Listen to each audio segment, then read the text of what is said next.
Ghost Hunt by James Chotto. Today, James works on the systems audiovisual team, but this story takes place before he started studying audio engineering. Back around 2010, when James and his friends were in their early 20s, they were inspired by shows like Ghost Hunters and decided to try ghost hunting for themselves.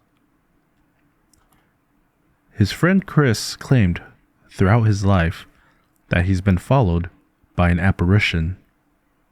So it was decided that they would try a ghost hunt at his house, and Chris volunteered to stay in the house alone with an audio recorder to see if he could capture any evidence. The house Chris lived in at the time was just outside of a residential area down a long, paved road. At the end of the road, the house was all alone on a hill, and behind it was a large orchard field. Over the years, family members had experienced strange cold spots in certain areas of the house that they couldn't explain. The night of the ghost hunt, Chris's parents were out of town, and his younger brother, sister, and James were down the street at a grandparent's house not too far away.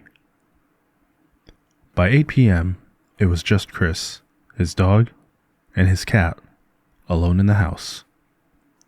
He started his recorder and began moving from room to room, asking questions out loud and asking for a response. Every few hours, James and Chris's brother would stop by the house to check on Chris.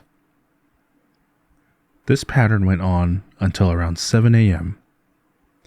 The next day, James started poring over around 8 hours of audio, listening for anything that sounded strange or out of place.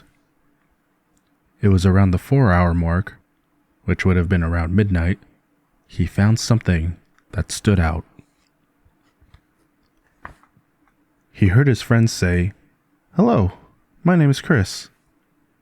And at that exact moment, there was also a faint hissing noise overlapping part of his voice. Then James turned up the volume as high as it would go and listened to that section, listening very carefully. He could hear another voice overlapping Chris, a voice saying a single word: "Hello." Could this be the voice of the entity that Chris believed was following him? Later, when the audio was played back for Chris, he was shocked by it. He seemed to think it could be the same apparition that he'd seen standing at the foot of his bed when he was a child. That night was their first and last ghost hunt, and unfortunately, the audio recording was lost over the years, so it can't be re-examined now. James says he's still skeptical about supernatural stories he hears, but in this case where he could verify it himself, he believes something was there with Chris that night.